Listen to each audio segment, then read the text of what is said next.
بزلوہان نے اپنے آس پاس کے کئی علاقے فتح کیے اور حضرت داؤد علیہ السلام کے دین پہ ایمان لے آیا اور اس کے بعد اپنی ساری زندگی اس مذہب کی تبلیغ میں صرف کر دی۔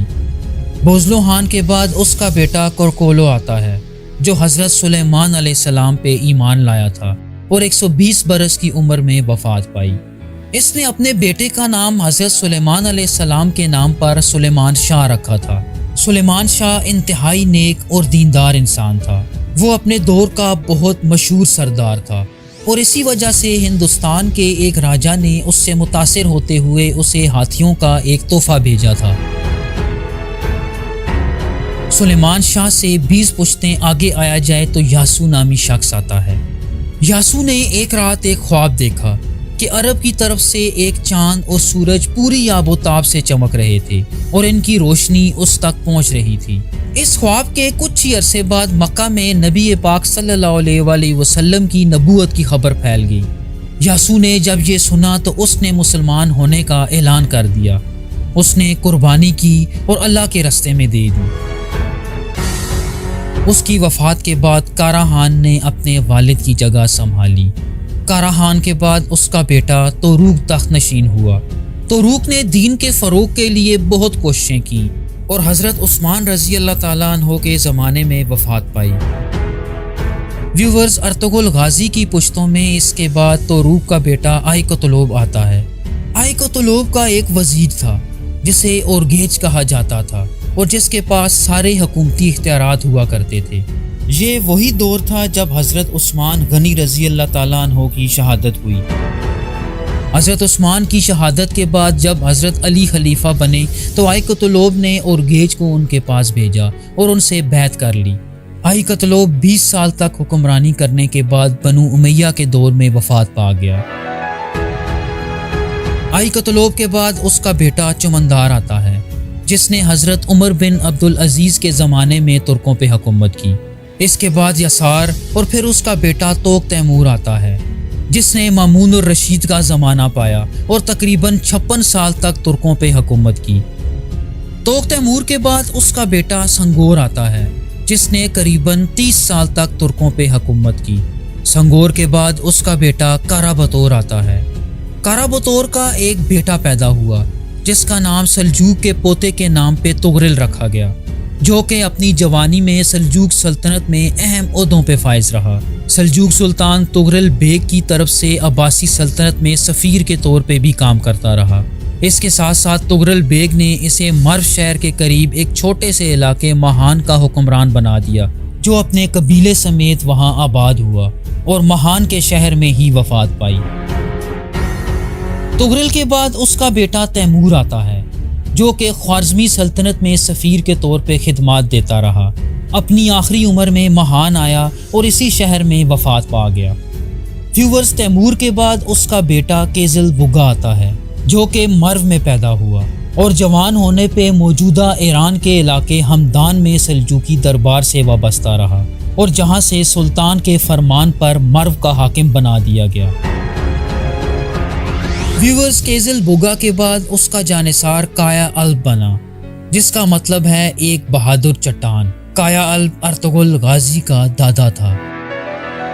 عثمانی روایات کے مطابق ارطغرل غازی کے والد کو لے کے کافی اختلاف پایا جاتا ہے۔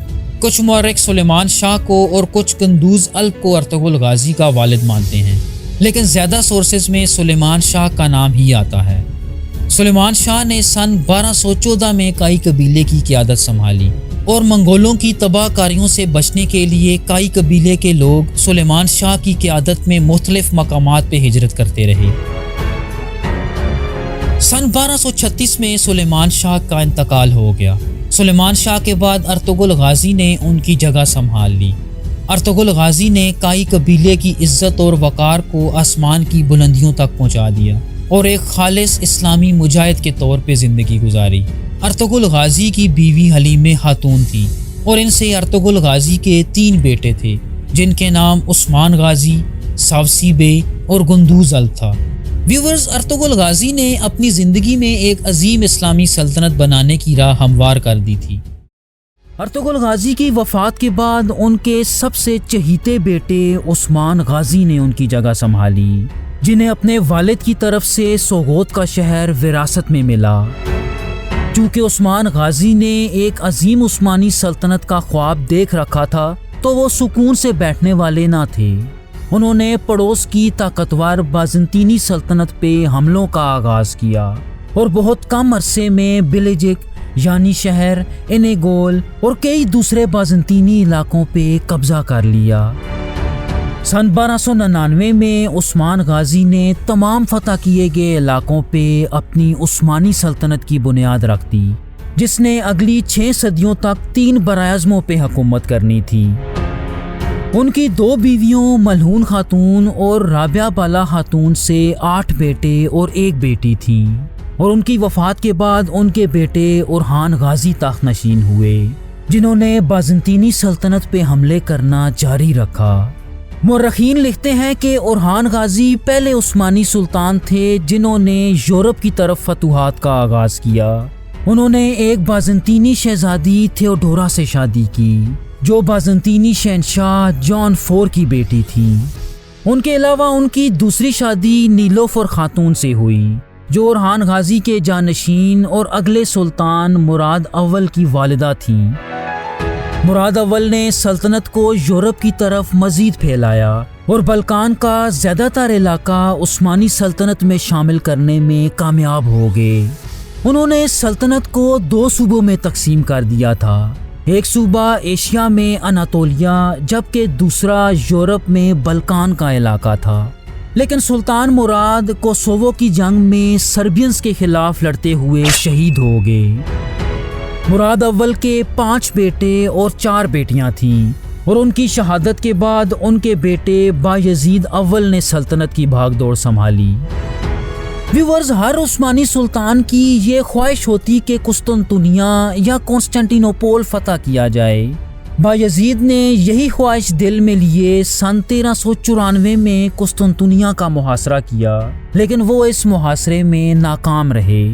تاہم وہ صلیبیوں کے خلاف کئی محاذوں پہ بہت کامیابی سے لڑتے رہے، لیکن پھر ان کے ساتھ وہ ہوا جو 36 عثمانی سلاطین میں کسی کے ساتھ نہ ہوا۔ انہیں انقرہ کی جنگ میں امیر تیمور سے بری طرح شکست ہوئی، اور یہی نہیں بلکہ امیر تیمور نے انہیں قید بھی کر لیا، اور اسی قید کے دوران ان کا انتقال ہو گیا۔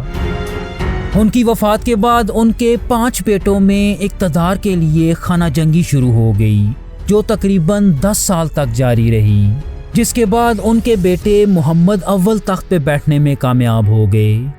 سلطان محمد اپنی پوری زندگی سلطنت کو اکٹھا کرنے میں جٹے رہے۔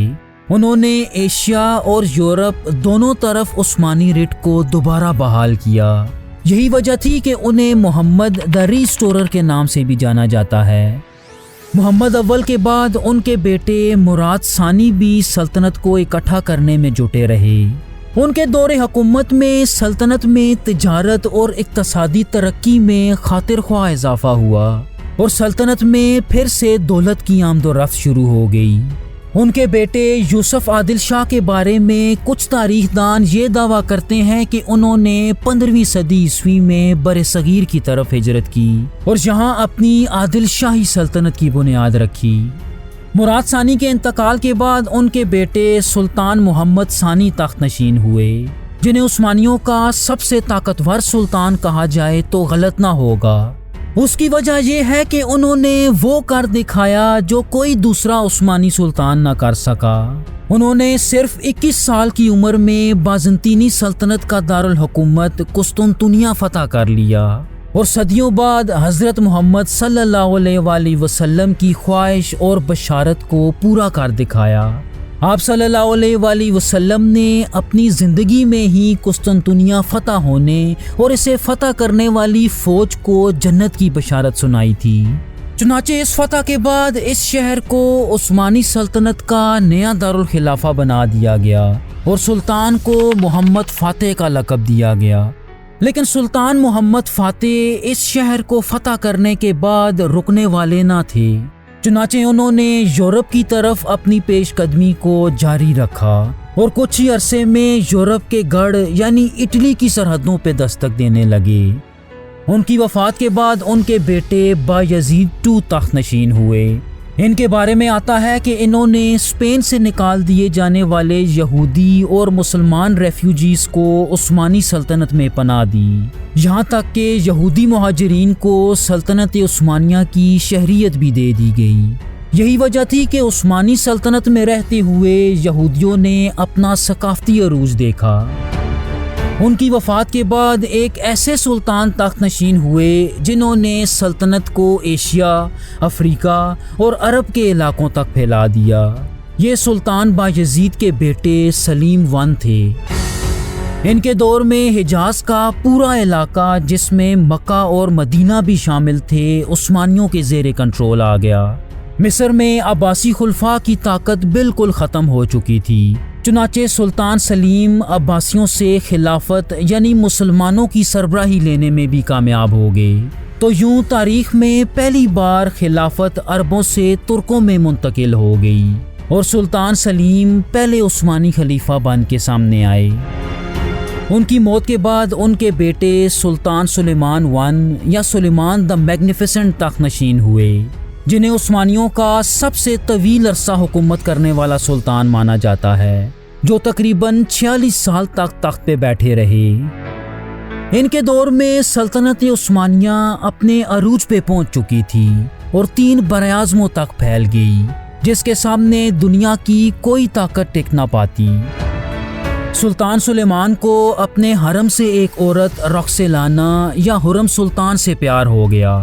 انہوں نے ایک طرح سے تمام عثمانی روایات کو توڑتے ہوئے حرم سلطان سے شادی کی، جو بعد میں سلطنت کی طاقتور ترین خاتون بن کے سامنے آئیں۔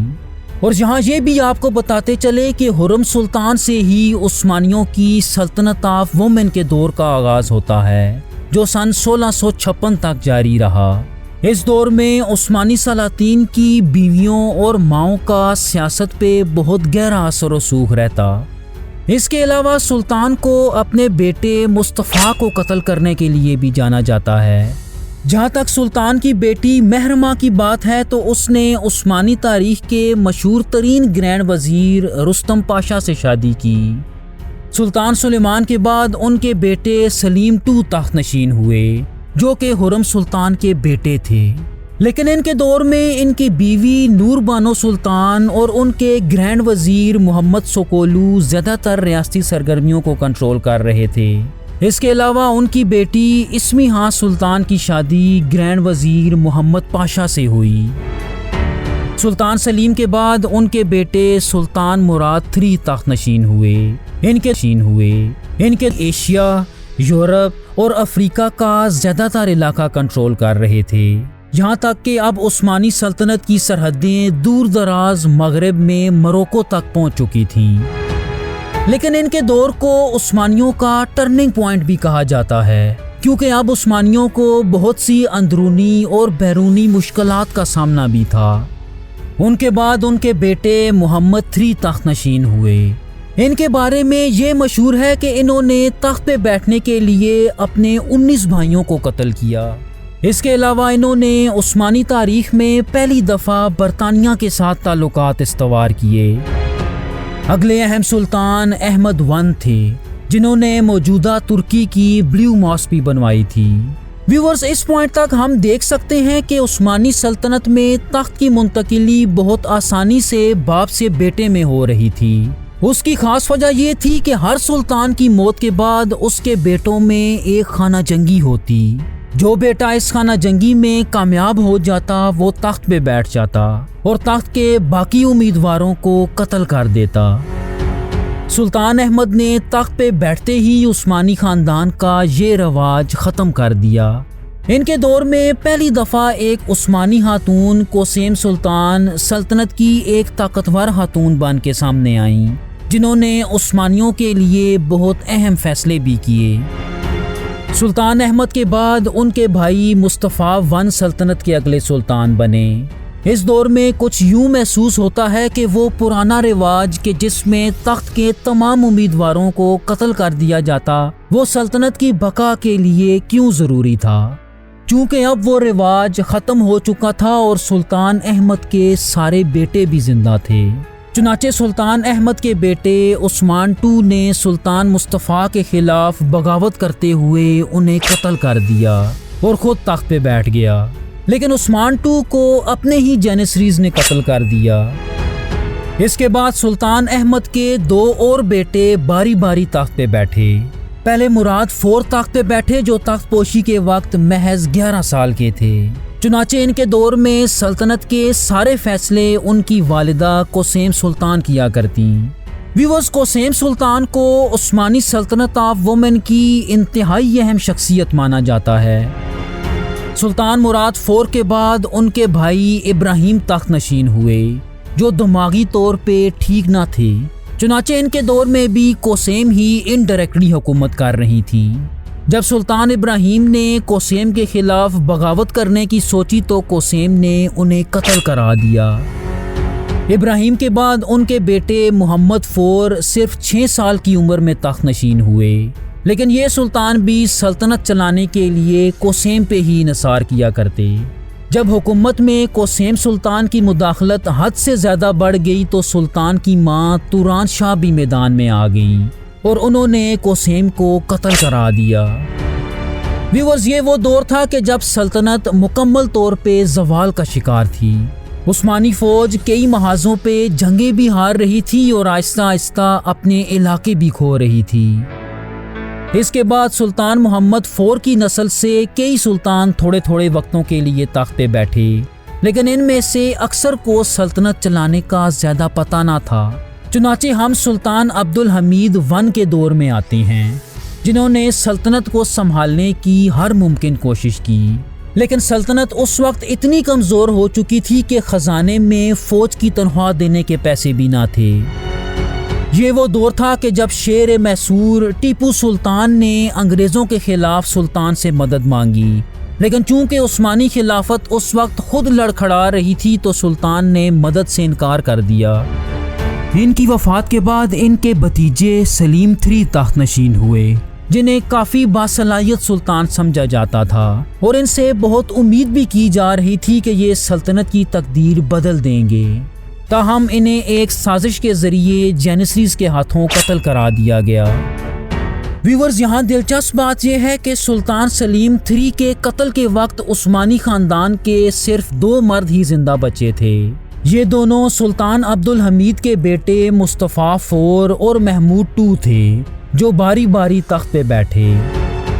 سلطان محمود II نے اپنے دور میں سلطنت کے طور طریقوں میں بہت زیادہ اصلاحات کیں، یہاں تک کہ سلطان اور حکومتی لوگوں کے کپڑے تک تبدیل کر دیے گئے۔ انہی کے دور میں عثمانی سلطنت اور آل سعود پہلی دفعہ آمنے سامنے آئی کہ جب آل سعود کی پہلی سعودی اسٹیٹ نے مکہ اور مدینہ پہ قبضہ کر لیا، جس کے نتیجے میں سلطان نے آل سعود کو کچلتے ہوئے دونوں مقدس مقامات سے سعودیوں کو نکال دیا۔ اور ویورز، اسی دور سے عربوں اور عثمانیوں کے درمیان دشمنی کا آغاز ہوتا ہے۔ ان کی وفات کے بعد عثمانی سلطنت 2 سمتوں میں تقسیم ہو گئی، اور یہ 2 سمتیں سلطان محمود II کے 2 بیٹے سلطان عبدالمجید I اور سلطان عبدالعزیز تھے۔ چنانچہ اگلے آنے والے سلطان سلطنت میں اٹھنے والی بغاوتوں اور دشمن سازشوں کے خلاف ناکام رہے، لیکن ان میں ایک سلطان ایسے بھی تھے جو اندھیرے میں روشنی کی ایک کرن نظر آ رہے تھے۔ ان کا نام سلطان عبدالحمید II تھا، جنہیں عثمانی سلطنت کا آخری بااثر سلطان سمجھا جاتا ہے۔ ان کے دور میں سلطنت معاشی طور پہ دیوالیہ ہو چکی تھی اور عثمانی سلطنت کو اب یورپ کا ایک بیمار مرد کہا جانے لگا۔ سلطان عبدالحمید کا سب سے بڑا چیلنج ینگ ٹرک موومنٹ تھی، جن کا مقصد خلافت کے نظام کو ختم کر کے آئینی حکومت کا قیام تھا۔ سلطان عبدالحمید نے یہودیوں کی طرف سے دی جانے والی کئی آفرز کو ٹکرا دیا، جن سے عثمانی سلطنت کے سارے مسائل حل ہو جانے تھے، لیکن سن 1909 میں دشمن عناصر سلطان عبدالحمید کو معزول کر دینے میں کامیاب ہو گئے۔ پہلی جنگ عظیم میں سلطان عبدالحمید کے بھائی سلطان محمد V سلطنت کی بھاگ دوڑ سنبھال رہے تھے۔ اس جنگ میں عثمانیوں نے جرمنی کا ساتھ دیا اور آخر کار عثمانی یہ جنگ ہار گئے۔ اس کے نتیجے میں اتحادی طاقتوں نے عثمانی سلطنت کو 15 سے زائد ملکوں میں تقسیم کر دیا اور سن 1922 میں مصطفیٰ کمال نے ریپبلک آف ترکی کی بنیاد رکھ دی۔ لیکن سلطنت کے خاتمے کے بعد بھی خلافت عبد المجید II تک جاری رہی اور اس آخری خلیفہ کو بھی سن 1924 میں ملک بدر کر دیا گیا، جس سے اسلامی خلافت کا بھی مکمل طور پہ خاتمہ کر دیا گیا۔ ویورز، موجودہ دور میں عثمانی خاندان کو عثمان اوغلو کے نام سے جانا جاتا ہے، جو آج دنیا کے مختلف حصوں میں پائے جاتے ہیں۔ اس خاندان کے موجودہ سربراہ ہارون عثمان ہیں، اور اگر عثمانی سلطنت آج موجود ہوتی تو یہی موجودہ سلطان اور خلیفہ ہوتے۔ ویورز، سلجوق سلاطین کی فیملی ٹری اوغوز خان سے کیسے چلتی ہے؟ سلجوق سلطنت کی مکمل فیملی ٹری دیکھنے کے لیے اسکرین پہ دی گئی ویڈیو ضرور ملاحظہ کیجیے اور ہمیں سپورٹ کرنے کے لیے چینل سبسکرائب ضرور کیجیے گا۔ تھینک یو سو مچ۔ اللہ حافظ۔